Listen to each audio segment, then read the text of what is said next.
নমস্কার, রমেশ দা। শুনেছেন আপনি অনেক দিন পুরনো শার্ট প্যান্ট দিয়ে রাস্তায় কাটাতেন। কি হয়েছিল বলবেন কি?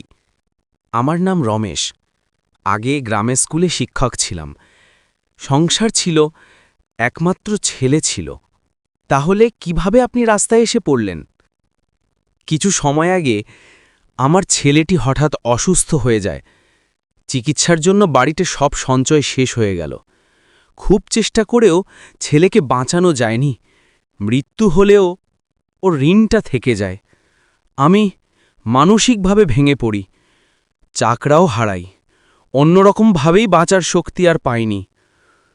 শেষে রাস্তায় এসে পড়ি। তাতে কি আপনি অন্যকে জোরপূর্বক ভিক্ষা চাইতেন? না ভাই, আমি কখনো জোর করিনি। কেউ দিত, নেয়া, নিত, সুখে থাকুন বলে বিদায়। ভিক্ষা নয়, অপ্রয়োজনে কখনো হাত বাড়াইনি। কিন্তু সবাই তো বলেন, এত দুঃখের মাঝে আপনি কিভাবে হাসতেন? আমি দুঃখ পেয়েছি, কিন্তু কারো আশা, বিশ্বাস ভাঙতে দিতে চাইনি। আমি বিশ্বাস ছিল মানুষ যে ভালোবাসা দিতে পারে।